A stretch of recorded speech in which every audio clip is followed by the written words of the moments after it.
26 दिसंबर की रात अपराधियों ने कंकड़बाग के ज्वेल कार्ट में आर्टिफिशियल ज्वेलरी लूटी थी।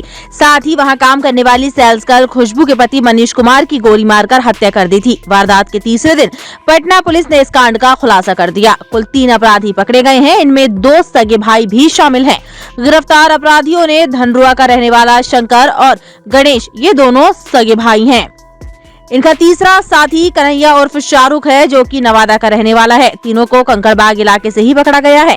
इनके पास से लूट की आर्टिफिशियल ज्वेलरी, 2 पिस्टल, 3 मैगजीन, 7 गोली और वारदात में इस्तेमाल की गई बाइक बरामद की गई है। इस कांड का खुलासा करते हुए पटना के एसएसपी उपेंद्र कुमार शर्मा ने बताया कि इन अपराधियों को नहीं पता था कि ज्वेल कार्ट में सिर्फ आर्टिफिशियल ज्वेलरी बिकती है। ओरिजिनल ज्वेलरी समझकर 26 दिसंबर की रात ये अपराधी वहां लूटने गए थे। वहां काम करने वाली खुशबू और दूसरे सेल्समैन के साथ ये अपराधी उलझ चुके थे। तभी हर रोज की तरह अपनी पत्नी खुशबू को लेने पहुंचा उसका पति। उसे पता चल चुका था और अपनी पत्नी को बचाने के लिए वह अंदर गया तो उसी बीच अपराधी शाहरुख ने उसे गोली मार दी। इस कारण मौके पर ही मनीष की मौत हो गई। वारदात के बाद ज्वेल कार्ट में लगे सीसीटीवी कैमरे के फुटेज को खंगाला गया। इसमें अपराधी और उनकी गतिविधियां साफ तौर पर नजर आ रही थी, जिसके बाद ये स्पष्ट हुआ कि ये अपराधी कौन है। एसएसपी के अनुसार 18 दिसंबर की रात अपराधियों ने अनीसाबाद में वैष्णवी ज्वेलर्स में लूट की थी, वहां भी गोली चलाई थी। रविवार के दिन एक घटना घटी थी कंकड़बाग में ओल्ड बाईपास पर। एक ज्वेल कार्ट करके फैशन ज्वेलरी की दुकान है और बाहर से देख के नॉर्मल ज्वेलरी दुकान की तरह ही लगती है। रविवार का दिन था, 26 दिसंबर तिथि थी। 9 बजे रात्रि में हम लोग सूचना मिली थी कि लूट के दौरान एक व्यक्ति को गोली मार दी गई थी। घटनास्थल का मुआयना एएसपी सदर के द्वारा किया गया था। कंकड़बाग थाना अध्यक्ष तुरंत मौके पर पहुंचे थे। एसपी ईस्ट भी गए थे और सेल की टीम भी लगी थी। घटना बड़े निशंस तरीके से और बहुत ही ज़्यादा डेस्परेट तरीके से की गई थी। और जब घटना का मुआयना किया गया तो हतप्रभ बात ये आई आश्चर्यजनक कि उस दुकान में कोई सोने का आइटम था ही नहीं। आर्टिफिशियल ज्वेलरी था और उसका दाम सेकेंड हैंड में या बेचने के टाइम पे कुछ मिलना भी नहीं है।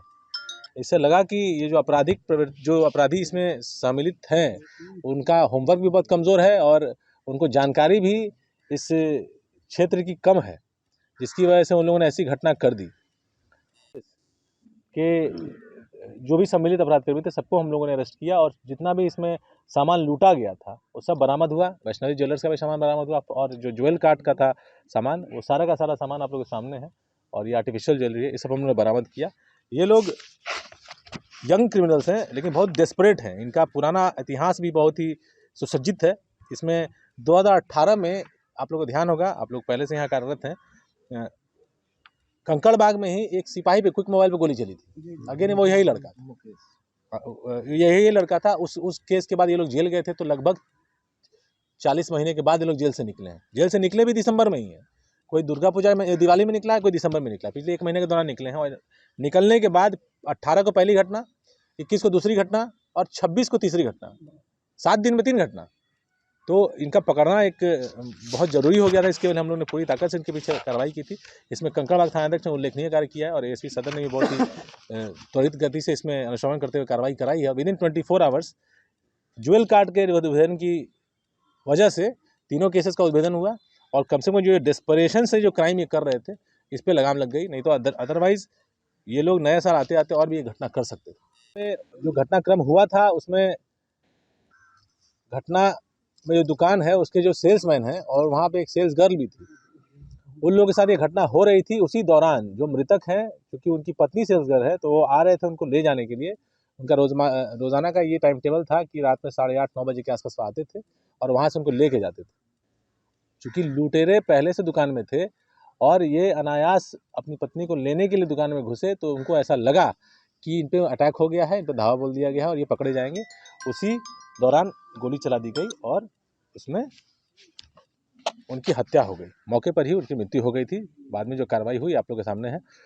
उस घटना का मुआयना किया गया और सीसीटीवी फुटेजेस को हम लोगों ने देखा तो एक पैटर्न निकल के आया था। कुछ दिन पहले अनीसाबाद गोलंबर पर भी एक दुकान है जो कि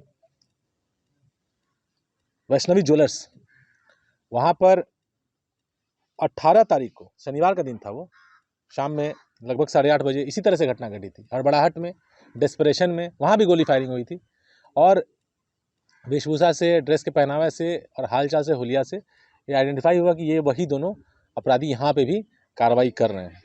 और अनुसंधान किया गया और टेक्निकली हम लोग देखे तो इस दोनों घटनाओं के बीच एक और घटना घटी थी। वो घटना थी 21 तारीख को कॉलोनी मोड़ के पास टेम्पो में एक ट्रांसजेंडर महिला को लूट के दौरान गोली मार दी गई थी, वो मर गई थी। अगेन डिस्परेशन का क्राइम था और उसमें भी हम लोग जो फुटेजेस थे वो सिमिलर मैच कर रहे थे। तो वहाँ से ही हम लोगों ने अनुसंधान शुरू किया। उसमें एक अमित नाम का लड़का जेल गया हुआ था और उसके बाद उसके गिरोह के 2 लोग और बाकी थे, इनफैक्ट 3 लोग, एक और सहयोगी था। तो उस पर हम लोग काम किए और काम करने के बाद इन लोगों की गिरफ्तारी हुई। टाइम 8 बिहार के लिए पटना से ब्यूरो रिपोर्ट।